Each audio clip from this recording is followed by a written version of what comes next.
Sveiki, su jumis laida Renkuosi sutarti, per mikrofoną aš psichologas Aurimas Gudas ir šiandien kalbinsiu psichologę Renatą Stonienę. Sveiki. Labas, Aurimai, malonu, kad pakvietei. Malonu, kad sutikot. Ir šiandien kalbėsime apie atleidimą. Manau, kad tokia svarbi tema, apie kurią tikrai per daug neįmanoma kalbėti ir informacijos, kiek ieškojau, tikrai mažoka yra apie tai. Tai gal pirmiausia pradėkim nuo to, kas yra atleidimas. Tikrai atleidimas ta tema, kuri reikalinga kiekvienam žmogui.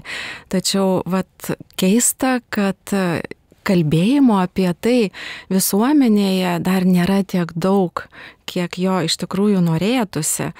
Tai to tokio apibrėžimo, kažkokio mokslinio, aš tikrai šiandieną nenoriu pateikinėti, nes tikrai mokslas tyrinėja jau šitą fenomeną ir aš tuo labai džiaugiuosi. Bet ne taip senai.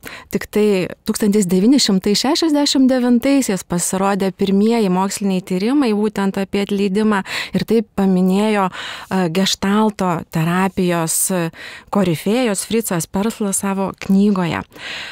Bet mes žinome, ar ne, būdami krikščionys, kad atleidimas tai yra viena iš seniausių temų, galima sakyti, visoje žmonijoje. Taip, jinai labai yra svarbi. Taigi, aš pasakysiu savo žodžiais, kas yra atleidimas man ir galbūt mes galėsime kartu kurti tą tokį atleidimo apibrėžimą. Man atleidimas, kai aš girdžiu šitą žodį, tai labiausiai asocijuojasi su dovana. Ir galbūt kaip gerai, kad mes kalbame, artėja Kalėdos, ar ne? Tai dovanų metas. Žmonėms dažnai ta dovana, kurią mes galime suprasti labai įvairiapusiškai taip.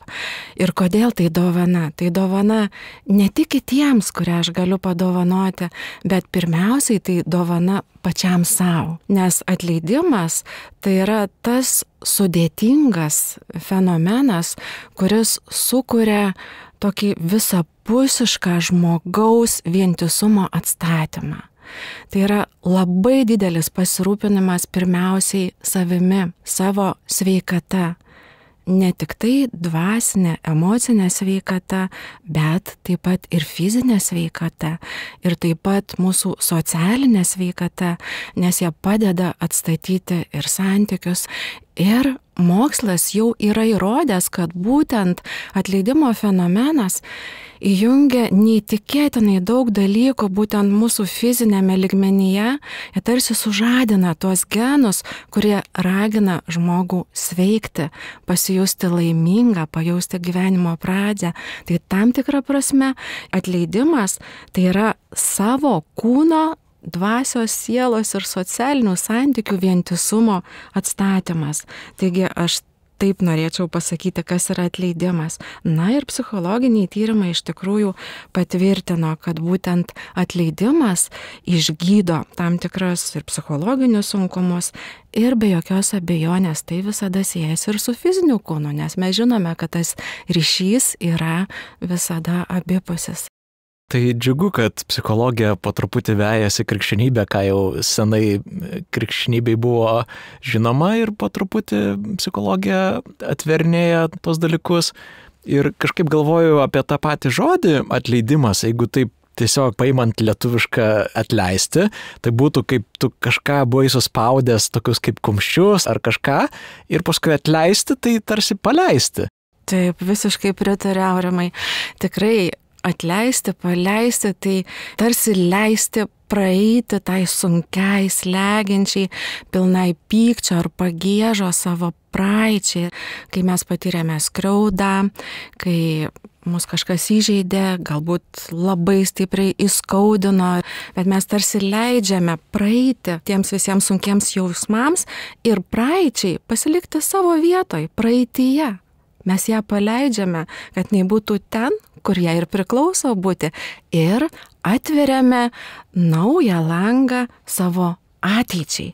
Tuo pačiu galėdami priimti realybę, tai yra dabartį, gyventi ir džiaugtis dabartyje. Čia beveik pacitavot vieną tokią mintį, kurią pasidalinsiu. Pamiršau jos autorių, bet jinai sako, kad kai atleidi, tu negali pakeisti praeities, bet tu už tai pakeiti ateitį. Tikrai taip, visiškai sutinku. Negalvojau dabar apie šitą mintį, bet atleidimas būtent atspindi šitą svarbų momentą, kad mes galime gyventi dabartyje, tai yra esmė. Tai yra esmė, nes iš tikrųjų labai daug žmonių dėja, kurie nusprendžia kartais sąmoningai neatleisti, jie ir gyvena tuose nuoskaudose, toje pagiežoje, toje praeityje ir niekaip negali pamatyti dabarties, nors dabartyje niekas mūsų ir nebeskriaudžia, niekas neįžeidinėja, nieko blogo nedaro, tačiau mes vis dar nešamės tą didžiulę naštą užsidėję ant savo pečių ir kenčiame dėja patys. Tai turbūt galima sakyti, kad jeigu neatleidė, tai gyveni praeityje. Tikrai taip. Ir dar pridėčiau, neleidžiame ateiti šviesiai, sveikai ir laimingai ateičiai. Tai gal tada apie atleidimą, kokie būtų pirmieji žingsniai žmogui, kuris norėtų atleisti? Taip, labai svarbus šitas klausimas. Vien pasakyčiau, sprendimas atleisti jau rodo, kad mes esame teisingame kelyje. Tai jau rodo mūsų brandumą ir sąmoningumą, pasirinkimą, kad mes jau norime atleisti, jau norime palikti tą naštą praeitį, nusimesti ją ir išgydyti tas sielos žaizdas, kurios kažkur giliai mumyse ten užpuliavusios, įsikapsuliavusios ir būtent atleidimas leidžia joms išgyti. Taigi, pirmas žingsnis sąmoningas yra sprendimas atleisti. Taip, aš priimu sprendimą ir tuomet aš suprantu, ką toliau turėsiu daryti, tai pripažinti savo skriaudą, kokia jinai bebūtų. Tai jeigu aš nepripažįstu skriaudos, tai tokiu atveju atleidimas negali įvykti. Labai daug žmonių, šitoje vietoje netgi norėčiau pasakyti, tame tarpe ir krikščionys, kad jie, nepripažįsta skriaudos, nesgi sakyti, kad aš pykstu, kad man nepatinka kažkoks žmogus. Praignoruojam šitą faktą. Ir kasgi tada atsitinka? Mes užkertam kelią pačiam atleidimo procesui, kuris yra iš tikrųjų labai sudėtingas. Neužtenka pasakyti, aš atleidžiu. Atsiprašau, nes daug kartais laiko kainuojantis procesas. Tai nėra taip spraktelėjom pirštais ir atleidimas įvyko. Tai yra fenomenas, kurį mes turime išgyventi visą iki galo nuo pradžių. Bet prasideda nuo sprendimo, o tada po truputėlį, jeigu aš leidžiu pajausti tas visas emocijas, pripažinę skriaudą ir liūdesį, pyktį, nusivylimą, baimę, galbūt kaltę, leidžiu liūdėti apie tai, ką praradau, išreikšti tą savo skriaudą, tą pyktį. Ir tada nustatau ribas kažkokias būtinai, kad apsaugočiau save, kad neleisčiau toliau skaudinti kitais atvejais. Ir tada priimu sprendimą dovanoti skolą. Tarsi tą skriaudą dovanoju.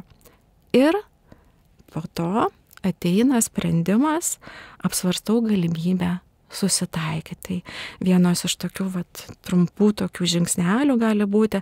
Taip pat nemažai tyrinėjo ir mes galime sutapatinti su mokslininkės Elizabetos Kübler-Ross atleidimo stadijomis, kuriuose jinai aprašinėjo mirtinų ligonių elgesį. Tai tam tikros pakopos, mes žinome kaip psichologai, tai yra neigimas, pyktis, derybos, depresija, liūdesys ir ateina susitaikymas. Tai nebūtinai žinoti, iš tikrųjų ten iš eilės ten visas tas pakopas, bet mes turim suprasti, kad mes turim išgėdėti, išlaukti, išbūti visą tą periodą. Ir nereiškia, kad štai kaip aš išvardėjau šitas pakopas, tai jos taip ir eis viena po kitos. Standartiškai, kartais taip įsivaizduoja dėja žmonės. Jos gali būti persipinusios, vienos anksčiau ateina, kitos vėl sugrįžta, jeigu mes neišbūname iki galo, nes kiekvienas žmogus juk yra unikalus. Čia ne robotams kažkokias taisyklės, nes vienas kažkoks etapas gali labai ilgai trukti, kitas kaip tik trumpai. Ir kartais mes užstringame kai kuriuose etapuose dėja. Ir būtent, jeigu kalbam apie atleidimą arba tiksliau neatleidimą, tai žmonės užstringa, kurioje fazėje, kaip manai, pykčio, pagiežos. Kartais būna labai liūdna girdėti žmonės, kurie sąmoningai pasirenka neatleisti. Ir parodo kartais, pavyzdžiui, per televiziją kokį nors skaudžią nelaimę ir ten ima interviu iš nukentėjusių žmonių ir jie sako, šitas žmogus nenusipelnė atleisti, aš jam niekada gyvenime neatleisiu. Bet tai kasgi atsitinka su tuo žmogumi, kuris nusprendžia neatleisti? jisai save uždaro į neatleidimo kalėjimą. Čia nereikia galvoti apie tai, ką kitas žmogus nusipelno ar nenusipelno, bet tu nusipelnai ramybės, laisvės, sveikatos. Atleidimas apima būtent tą požiūrio keitimo aspektą. Tai tik tada, kai aš suprantu, kad atleidimas reikalingas ne tam, kuris nuskriaudė, bet atleidimas išlaisvina pirmiausiai mane. Aš prisiminiau Ruandos atvejus, kada buvo genocidas, kada tūkstančiai žmonių buvo nužudyta ir visos valstybės mastu buvo skelbiamas atleidimas, mokama, kad tu turi atleisti, nes kitaip nebūtų taikos, dėl to, kad visi kažką prarado ir jeigu tu keršysi, tau keršys ir tiesiog tas žudimui niekada nebūtų galo. Ir Ruanda dabar beveik tokia kaip klestinti šalis yra. Ir labai gražus tas toksai pavyzdys yra, kada Dievas mums tiesiog net nepalieka kito pasirinkimo. Kaip mes privalom mylėti Dievą, mylėti žmonės, taip ir privalom atleisti. Neturim pasirinkimo, aišku, geriau, kad mes norėtumėm atleisti, bet kaip maldoje yra ir atleisk mums mūsų kaltes, kaip ir mes atleidžiame savo kaltininkams, tai ir neatleisk mums mūsų kalčių, kaip ir mes neatleidžiame savo kaltininkams. Sutinku, Aurimai, ir koks nuostabus, tas pasakojimas apie Ruandą, kaip tu pasakėjai, kad tarsi išleido įsakymą visiems atleisti. Jisai kalba taip, pakankamai drastiškai skamba, bet iš tiesų atleidimas tai yra tas dalykas, kurio mes mokomės. Ir tikrai kartais reikia paraginti žmonės mokytis atlaidumo. Ir žinai, niekada nevėlu pradėti mokytis atleidimo. Nes mes užaugam kartais su tokia patirtimi, nematydami pavyzdžio atlaidumo savo šeimoje, artimųjų rate. Kartais kaip tik tėvai sako, va čia tave nuskriaudėtų, jam neatleistų, jam atkeršinktų, dar labiau užkurktą būtent pykčio ar neapykantos ratą. Tai ir kaip tada toks vaikas užaugęs irgi gali atleisti ir kas tada darosi, būtent tos nuoskaudos, taigi jos niekur nedingsta. Jos kaupiasi, mūsų sąmonėje, mūsų emocinė sveikata pašlyja ir kiti dalykai, ir tada santykiai. Galų gale, kol pasiekia mūsų fizinį lygmenį, nes mokslininkai tikrai yra įrodę, kad siejasi su fizinė sveikata neatleidimo fenomenas. Tai yra daugybės lėtinių ligų sieja su vėžio atsiradimo priežastimis, kartais ta pagieža, toks tai, labai stiprus pyktis, kurį mes ilgai nešiojamės metų metais. Jie paleidžia būtent tas vėžinių ląstelių dauginimosi mechanizmą. Ir išvešia mūsų ne tik sielos vėžį, bet taip pat ir fizinio kūno vėžį, kuris, iš tiesų numarinamas. Ir taip pat labai gražiai susieja su krikščionišku atleidimu. Tai taip, būdami krikščionys mes tiesiog neturime kito pasirinkimo. Mes turime atleisti, nes Dievas jau mums atleido, kaip ir pasakyta toje maldoje, užrašyta Mato 6:12, ir atleis mums mūsų kaltes, kaip ir mes atleidžiame savo kaltininkams. Ir daugybę citatų mes galime čia cituoti iš Švento rašto apie atleidimą, nes pati jau krikščionybė orientuota į atleidimą. Praktiškai tai yra Dievas atėjo tam, kad numirtų už mus, atleistų mūsų nuodėmes. Tai mes neturim kito pasirinkimo. Ir tai yra kaip receptas geriems santykiams, nes jeigu tu neatleisi, tai, čia kaip Ruandos atveju, koks gali būti sutaikinimas, jeigu nėra atleidimo. Neįvyks susitaikymas. Pats atleidimas nebūtinai užsibaigia susitaikymu, tikrai taip, bet be atleidimo susitaikymo neįmanoma atlikti šito veiksmo. O kaip tavo praktika? Aš esu pastebėjęs, kad krikščionis labiau atleidžia negu netikinti žmonės. Ką tu pastebėjai? Kažkokių mokslinių tyrinėjimų tikrai nedariau, kurie dažniau ar mažiau atleidžia, ar krikščionys, ar netikinti žmonės. Aš sakyčiau, žino apie atleidimą krikščionys tikrai taip, visi. Bet ar tikrai jie atleidžia daugiau?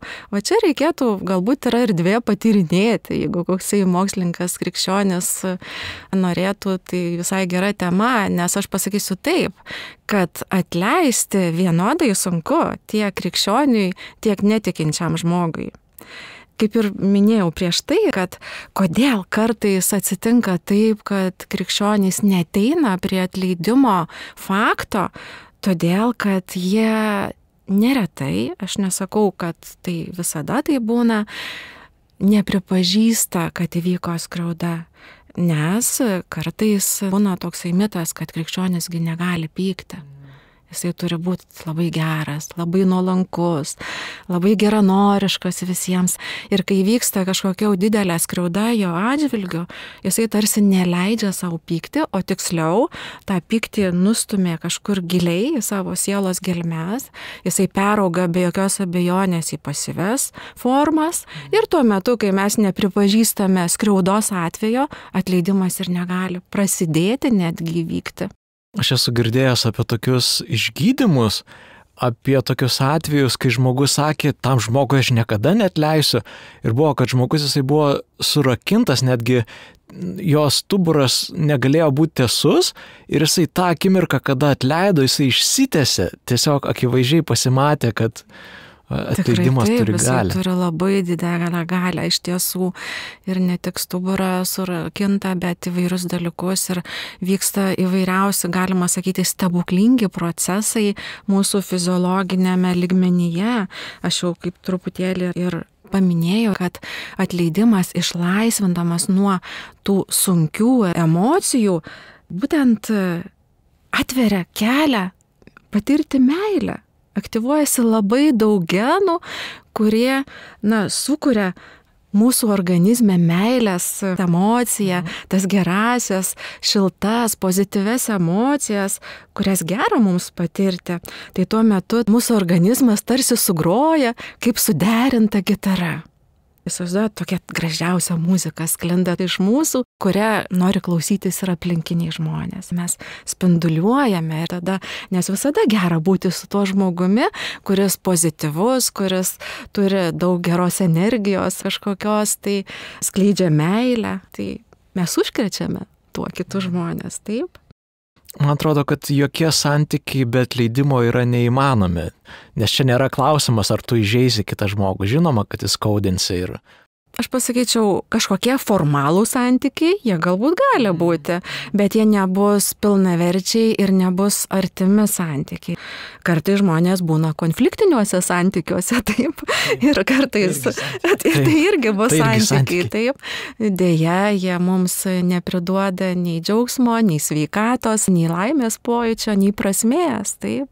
Galim gyventi toje kančioje ir kartais žmonės pasirenka sąmoningai, taip. Nesuprasdami, kokią žalą dėja daro patys savo ir kitiems tuo pačiu. O toks asmeninis klausimas kilo, Renata, ar visiems esi atleidus? Aš pasakysiu taip, atleisti mums ir atsiranda progų nuo ryto iki vakaro kasdieną. Taip, mes turime jį praktikuoti. Tai ar tikrai ten šiuo metu ta širdis mano atvira?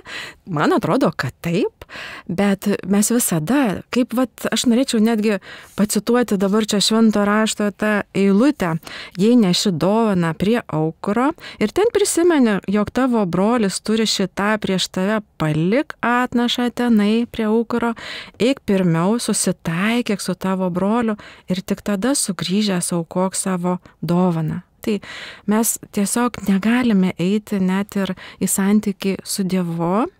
Ir dar yra viena labai graži eilutė parašyta, aš dabar jos pažodžiui nepacituosiu, bet ten pasakyta, kad mes negalime eiti miegoti nesusitaikę.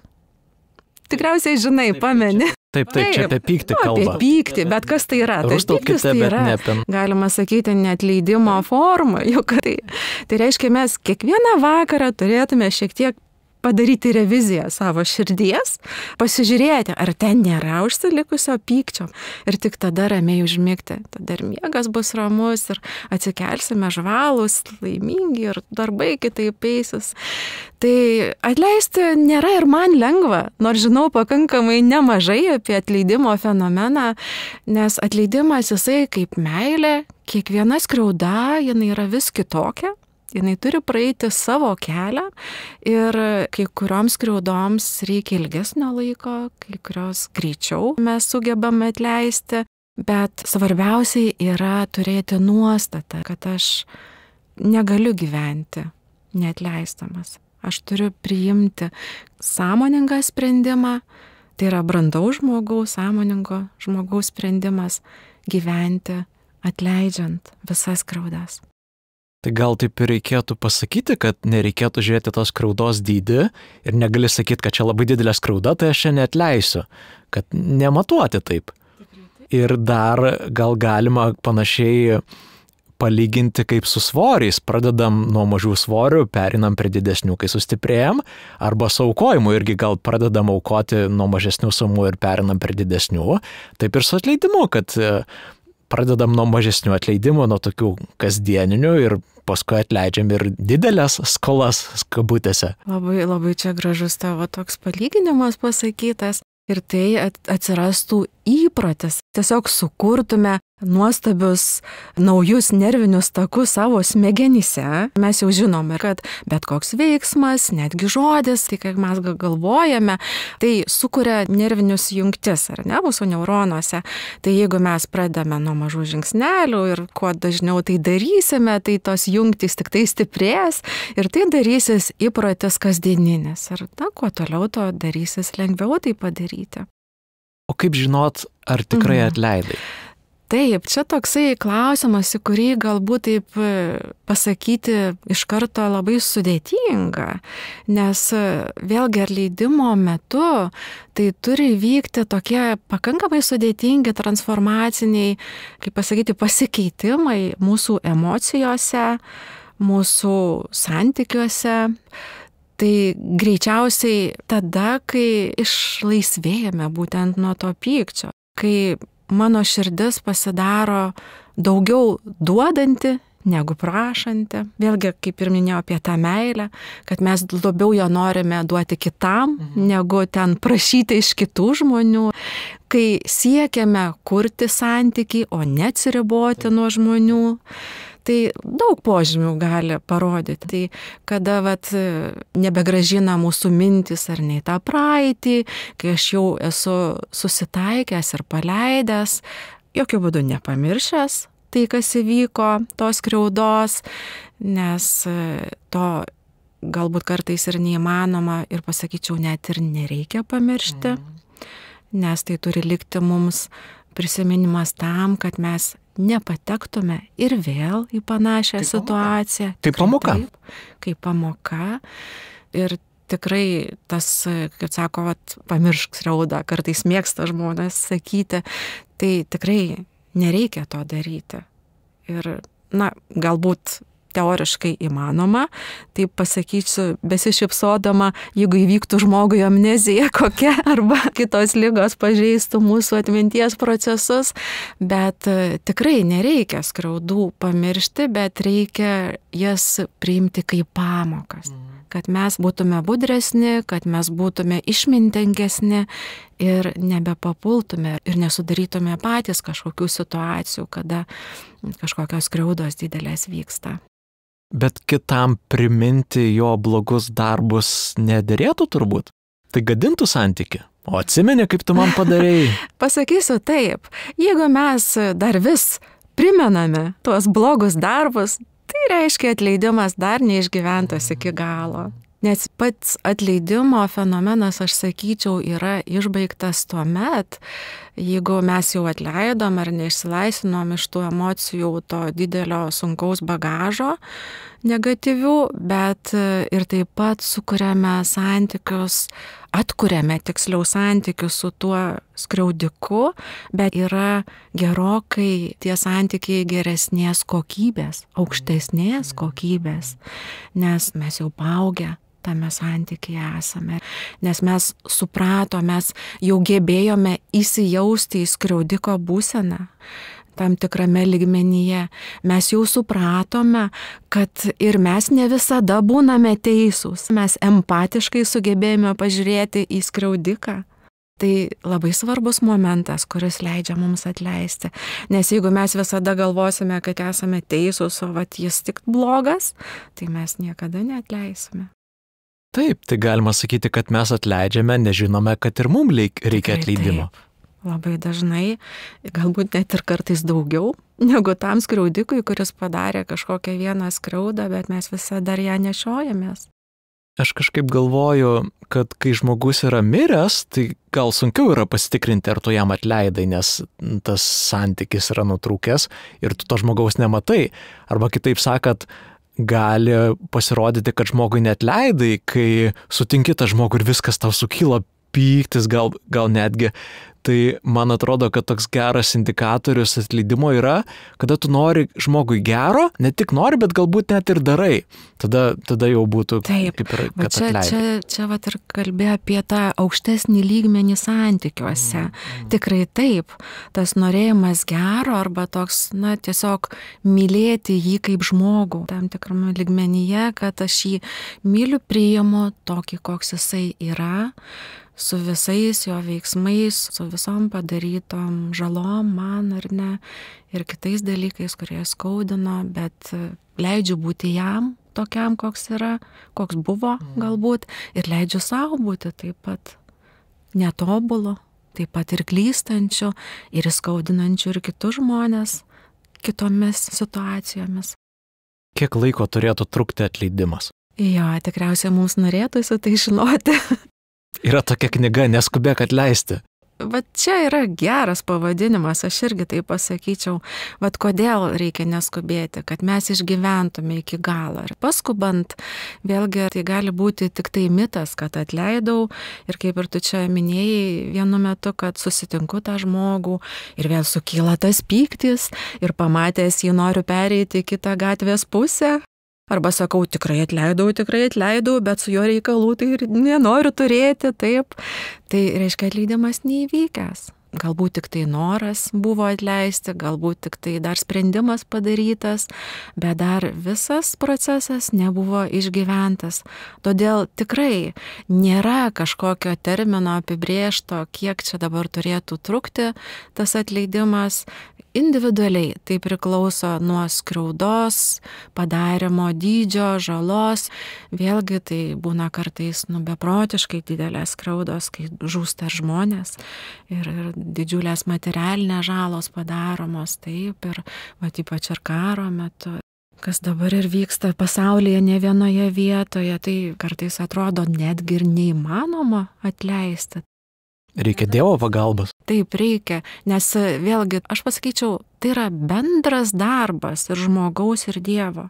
Nes visada Dievas tai atleidžia, bet žmogus turi būti aktyvus tame procese. Jisai turi priimti Dievo atleidimą ir padaryti tai, kas priklauso nuo jo paties. Pradėjom kalbėti apie didelę žalas ir man atrodo, tos didelės žalos, tarkim, mirties atveju, yra tokia kaip proga krikščionybės žavesiui suspindėti. Ir yra taigi tos istorijos, kada šeima praranda tėtį ir meldžiasi už tą žmogų, kuris sėdi kalėjime ir kažkaip gyvenimas paskui suveda ir jie sako, mes tau atleidžiam. Iš tikrųjų yra daugybė atvejų aprašytų tokių, kai žmonės atleidžia ypač skausmingus nusikaltimus. Pasižiūrėkime ir tas ir antrasis pasaulinis karas, ir holokaustas, ir įvairūs dabar vykstantis karai, kokias skriaudas padaro žmonėms. Tai kasgi būtų, jeigu visi tie nuskriausti žmonės, išlikę gyvi žmonės, nuspręstų ar ne, kad aš niekada neatleisiu. Tai arba kokie jų likimai. Taip, arba keršysiu. Tai realiai, kodėl karas nesustoja, tai todėl ir nesustoja, kad mes priimam sprendimą keršyti. Nes būna tos ir istorijos, kad kažkas žūsta ir į jo vietą stoja kažkoks jo artimasis. Ir reiškia, kažkas tai turi būti sąmoningesnis tame kelyje, kuris pasakytų stop, kad priimkime brandžius sprendimus, sustabdykime tą pagiežos, pykčio, karų ratą. Mes daug kalbam apie atleidimą kitam žmogui. Ar reikėtų ir savo atleisti? Būtinai. Aš sakyčiau, kad čia yra, Aurimai, tas kertinis pirmasis žingsnis turėtų būti atleisti savo. Nes jeigu mes nenorime, negebame arba netgi negalvojame, kad turim savo atleisti, tai labai dažnai mes tada negebame atleisti ir kitiems. Nes tik išsilaisvinę iš tos kaltės, kurią patys jaučiame savo, gėdą, kaltę, tam tikrus kitus dalykus dėl savo netobulumo kažkokio, dėl tam tikrų skriaudų padarytų galbūt vaikystėje, trauminių patirčių, dėl dar kitų dalykų, kurios galbūt mums mažiems įdėjo į galvas mūsų artimieji auklėdami mus. Ir nuolat gyvename va tokiame siekime, kažkokiame, būti geresniems, aš dar vis nepakankamas savo, nepakankamas kitiems. Tai aš to paties reikalausiu ir iš kitų. Ir bus toksai nepilnaverčiai santykiai, neturėsime emocinės pilnatvės patys, būsim nepatenkinti, suirzę, perfekcionistai galbūt, ar dar kažkokių kitokių asmenybės problemų netgi galime turėti. Tai atleidimas jisai yra be galo galingas visose sritise. Ir pirmiausia, kaip ir sakau, turi prasidėti nuo atleidimo savo. Taip, nes nepriėmė savęs kaip su trūkumais netobulo, tai nepriėmė ir kitų, o tobulas tik Dievas. Ar yra tokių situacijų, kada neverta atleisti? Na čia aš taip norėčiau pasakyti tikrai pakankamai drastiškai, kad nėra tokių situacijų. Pritariu. Net galvoju, kad kvailas tikrai klausimas. Nėra tokių situacijų, net ir pačios didžiausios skriaudos, jas galima atleisti, išgyventi tą atleidimo procesą. Ir aš sakyčiau, jeigu žmogus priima sprendimą, kad aš esu pats atsakingas už savo sveikatą, už savo gerbūvį, tai jisai lengviau priims ir atleidimą. Supras, kad atleisti aš turiu. Bet kokiu atveju, nepriklausomai kokią skriaudą patyriau. Dar vieną mintį prisiminiau, kad neatleisti tai tarsi gerti nuodus ir tikėtis, kad kitas mirs, o ne tu. Labai pritariu, nes būtent kodėl žmonės kartais neatleidžia, nes jie galvoja, kad neatleisdami jie baudžia skriaudiką.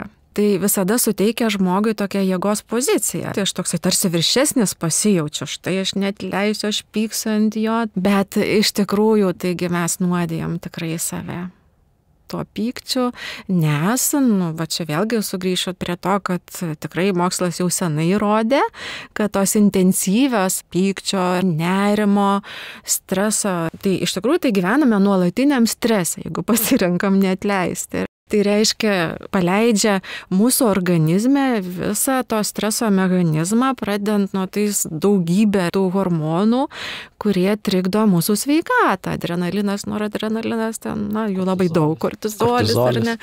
Tai ką jie daro? Tai kenkia širdžiai, kenkia kraujotakai. Iš esmės nėra nei vieno organo, nei vienos funkcijos, kurioms nekenktų. Mes kiekvienas turime kažkokią savo silpnesnę vietą ir ten greičiausiu metu patirsime kažkokius sutrikimus, jeigu ilgai pasiliksime streso būsenoje, neatleisdami. Ir paskutinis klausimas, kokį vaidmenį krikščionybė vaidina atleidime? Krikščionybė, manau, kad neša tą gerąją žinią, kad turime atleisti vieni kitiems, nes Dievas mums atleido. Ir tai iš tikrųjų įrodyta, kad ne šiaip savo tos žinios visos ir užrašytos šventame rašte, kad tai duoda mums tą naudą. Ne tik tai todėl, kad krikščionybės kažkokia tai nuostata yra, bet tai yra mūsų patiems, mes būsime sveikesni, mes būsime laimingesni, mes gyvensime pilnavertį gyvenimą, tada mes džiaugsimės ir savimi, ir kitais žmonėmis, mes spinduliuosime meilę. Taigi mes turime atleisti ir už tai, ką padarėme savo, ir už tai, ką mums padarė kiti, už tai, ką mes padarėm kitiems. Ir iš tikrųjų mes turime atleisti visiems ir visada. Atleiskime vieni kitiems. Taip, labai pritariu. Turime atleisti, žinodami, kad dėl to mes džiaugsimės tiesiog gyvenimą ir matysime jį šviesiomis spalvomis. To ir pabaigsim. Su Dievu. Su Dievu.